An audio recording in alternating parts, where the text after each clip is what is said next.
हम जो मार्किंग करने लगे हैं वो हमारे पास सबसे फर्स्ट चैप्टर है फोर्थ ईयर पैथोलॉजी का, ब्लड वेसल्स इसकी। तो इसमें सबसे पहले तो ये पता होना चाहिए कि इसमें से आना क्या क्या है। इसमें से आता है 1 SCQ और 5 MCQs। ओके, उसके बाद हम इम्पोर्टेंट टॉपिक्स देख लेते हैं जिसमें से ज़्यादा क्वेश्चंस आने के चांसेस हैं। तो सबसे पहले तो मायोकार्डियल इन्फार्क्शन, इसमें से 50% चांसेस हैं कि क्वेश्चन आए। उसके बाद एथेरोस्क्लेरोसिस 30% इसकी वेटेज है। देन कुछ कैंसर्स हैं जो हमने इस चैप्टर में से लाजमी करने हैं, जिसमें हमारे पास है Kaposi sarcoma, angiosarcoma. Then vessels का इन्फेक्शन जो है vasculitis, infectious non infectious vasculitis दोनों। Then infective endocarditis, giant cell arthritis. Giant cell arthritis के आने के भी 20% चांसेस हैं। तो ये हमारे पास हो गए इंपॉर्टेंट टॉपिक्स जो आपने इस चैप्टर में से करने हैं। स्ट्रक्चर ऑफ ब्लड वेसल को बस इस तरीके से पढ़ लेना कि अगर इसमें से MCQs आएँ तो वो आपके कवर हो जाएं, इसमें से SCQ नहीं आता। देन उसके बाद स्ट्रक्चर को समझने के लिए ये वाली जो डायग्राम 10.1 है ये आपने अच्छे से देख लेनी है। अगर MCQs आएगा तो ये डायग्राम उसको कवर करा देगी। ये टेबल एज सच इम्पॉर्टेंट नहीं है ये टेबल, लेकिन अगर इसमें से पूछा जाएगा तो MCQs पूछा जाएगा तो इस टेबल को आपने MCQs के लिहाज से देख लेना। देन आप आगे छोड़ दें इस सबको। उसके बाद आ जाएँ कंजेनिटल एनोमलीज़। कंजेनिटल एनोमलीज़ के नाम आपको अच्छे से पता होना चाहिए कि कौन कौन सी होती हैं कंजेनिटल एनोमलीज़। उसके बाद आपने ब्लड प्रेशर रेगुलेशन वाला तो आपने फिजियो में पढ़ा हुआ है, तो लिहाजा अगर आपके पास फिरदौस है तो उससे देख लीजिएगा, नहीं तो ये जो ब्लड प्रेशर रेगुलेशन की डायग्राम बनी हुई है ना, ये कवर कर देती है इस पूरे टॉपिक को। तो आपको अगर कोई टॉपिक ना समझ आ रहा हो या वो इतना इंपॉर्टेंट ना हो तो उसका बेहतरीन तरीका ये है कि उस टॉपिक की डायग्राम को देखें and then go for summary देख लेनी है, तो ये टॉपिक आपका डन हो जाएगा for MCQs। And in case they ask an SCQ तो वो भी आपका कवर हो जाए। देन नेक्स्ट हमारा जो टॉपिक है वो हमारे पास है हाइपरटेंसिव वस्कुलर डिजीज़। तो जो ये वाला टॉपिक है ना, इसमें हाइपरटेंशन सबसे ज़्यादा इंपॉर्टेंट है। हाइपरटेंशन की काजेज़ पूछते हैं, ये UQ है कि 6 काजेज़ ऑफ हाइपरटेंशन लिखनी है। तो आपने ये वाला जो टेबल है ना 10.2 इसको आपने अच्छे से कर लेना और पैथोजेनेसिस देख लेनी है। इसमें से कोई सी भी 6 काजेज़ आपने देख लेनी है। पहले मेन काजेज़ को याद कर लें, उसके बाद हर में से 2 या 3 याद कर लें जितना आपको फिजिबल हो। पैथोजेनेसिस आपने अच्छे से देख लेनी है इसकी। जैसे मैंने मेन हेडिंग्स को हाईलाइट किए हुए हैं, आप मेन हेडिंग्स ही हाईलाइट कर लें अपनी बुक पे तो ये भी इनफ हो जाता है, ठीक है। फिर एसेंशियल हाइपरटेंशन की डेफिनेशन आपको पता होना चाहिए, मतलब हाइपरटेंशन की टाइप्स, उसकी डेफिनेशन और मेन हेडिंग्स फैक्टर्स यानी जो उसको काज करते हैं या कंट्रीब्यूट करते हैं एसेंशियल में, वो आपको अच्छे से पता होने चाहिए। Then an important UQ here comes hair.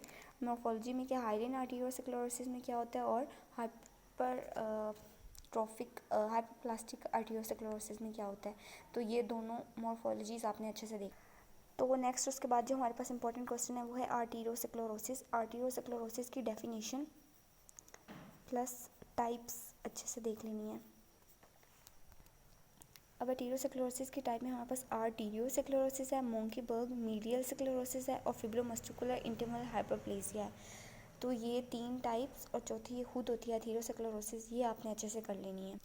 Then 60% chance है इस टॉपिक में से आने का। तो ये टॉपिक आपने मतलब इस पूरे चैप्टर में से अगर कोई क्वीन टॉपिक है ना तो वो है एथेरोस्क्लेरोसिस वाला, ये आपने अच्छे से कर लेना है अलोंग विद द डायग्राम।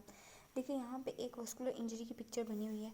अब एथेरोस्क्लेरोसिस की डेफिनेशन कर लें और उसके बाद डायरेक्ट आ जाएं आप इस पिक्चर पे। ये पिक्चर आपको बनानी भी आनी चाहिए, इसकी ये जो साथ इसकी लेबलिंग की हुई है ये आपको अच्छे से आनी चाहिए। उसके बाद आप एपिडेमियोलॉजी को छोड़ सकते हैं। रिस्क फैक्टर आपने अच्छे से कर लेना है, रिस्क फैक्टर के अंदर ये टेबल इनफ है, ये खुद भी UQ है। देन इन फैक्टर्स की डिटेल जो है वो बेशक आप ना करें, लेकिन मैं ये सजेस्ट करूँगी कि ये जो मॉडिफाइबल रिस्क फैक्टर हैं इनको फर्दर आप अगर बुक के ऊपर हाईलाइट करके लिख लें और एक रीड दे लें तो it would be better for your MCQs। Then additional risk factors को भी बस रीड करके मेन को हाईलाइट कर लेना कि इन्फ्लेमेशन है, ये लेवल्स हैं।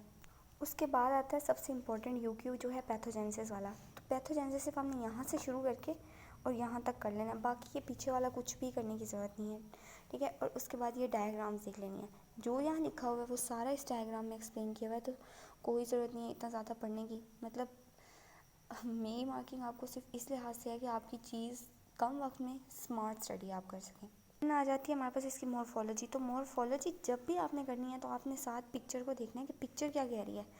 जैसे कि हमारी इस दफ़ा 2023 के हॉस्पी जो अब हमारे इस साल पेपर हुए हैं उसमें ये वाली पिक्चर आई हुई थी स्ट्रीक की, ये दोनों पिक्चर्स दी हुई थी, उन्होंने कहा था ए में क्या शो हो रहा है और बी में क्या शो हो रहा है। तो यहाँ पे उन्होंने ए में दिखाया हुआ है कि जो वहाँ पे लेयन है थीरोस्क्लेरोसिस, यहाँ पे अल्सर और थ्रोम्बस को दिखाया हुआ है।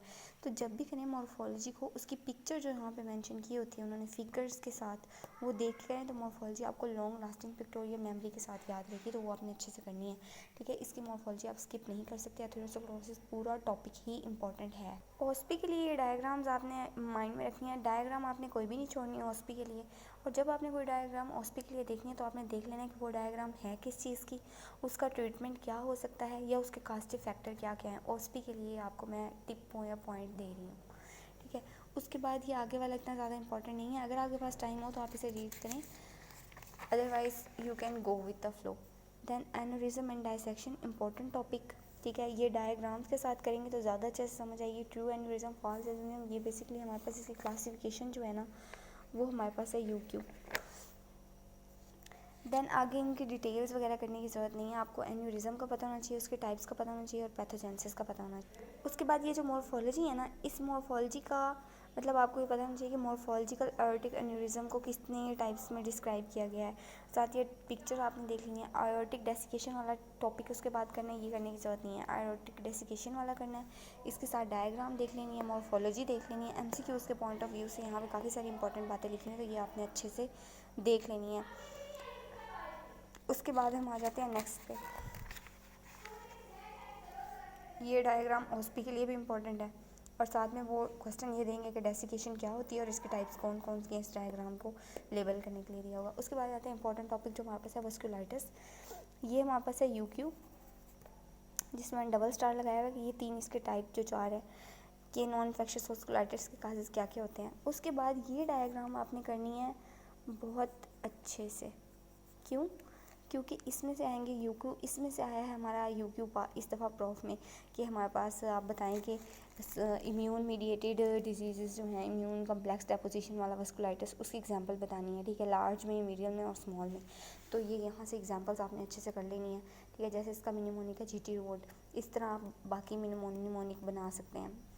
उसके बाद इंपॉर्टेंट टॉपिक है जॉइंट सेल आर्टराइटिस। इसका पता होना चाहिए कि ये हमारे पास टेम्पोरल आर्टरी को इन्वॉल्व करता है, ग्रैनुलोमेटस इन्फ्लेमेशन होती है। जो आपने पढ़ी है ना बातें एथेरोस्क्लेरोसिस में, वही सारी बातें ही इसके अंदर हैं। बस ये है कि अभी आगे हम फर्दर क्लासीफाई करके बता रहे हैं कि वो किस आर्टरी को इन्वॉल्व करे, किस साइड पे है। और इसका जो स्नैरियो पिकिंग पॉइंट है ना टेम्पोरल, जहाँ पे स्नैरियो में टेम्पोरल आर्टरी का जिक्र आए वहाँ पे आपने क्या कर देना है, जॉइंट सेल आर्टराइटिस। ठीक है, और इसके बाद इसकी मॉर्फोलॉजी देख लेनी है और पिक्चर के साथ करेंगे तो मॉर्फोलॉजी ज़्यादा बेहतर समझ आएगी। देन टाकायासु आर्टराइटिस इंपॉर्टेंट है, ये भी आपने करना है पिक्चर के साथ, मॉर्फोलॉजी के साथ। उसके बाद कावासाकी डिजीज़ की डेफिनेशन आपने करनी है अच्छे से और मॉर्फोलॉजी एक दफ़ा रीड कर लेनी है। उसके बाद ये जो हमारे पास है ना बेयरगर डिजीज़, इसकी डायग्राम इंपॉर्टेंट है फॉर ओस्पी। और वैसे इसका आपको नो हाउ होनी चाहिए अच्छी वाली कि आपसे अगर वाइवा में पूछें या वैसे क्वेश्चन आ जाता है सिनेरियो दे के, तो आपको ये पता होना चाहिए कि जो हमारे पास बिल्कुल स्मॉल साइज़ आर्टरीज़ हैं उनको जो इन्वॉल्व करता है वेन्स और नर्व्स तक एक्सटेंड करके चली जाती है डिजीज़, जिसे हम कहते हैं थेरोसोलॉटिक डिजीज़, उसे हम कहते हैं थ्रोम्बो एंटीजेनिक ऑपरेटन्सबर्गर डिजीज़। और इसकी मॉर्फोलॉजी देख लेनी है।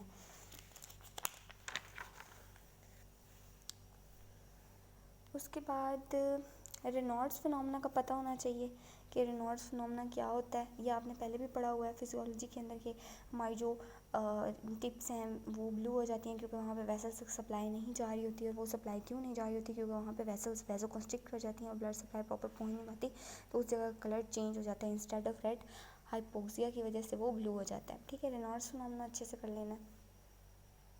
देन आ जाते हैं हम ट्यूमर्स पे। तो ट्यूमर्स में आपने करने हैं वस्कुलर ट्यूमर्स कौन कौन से होते हैं।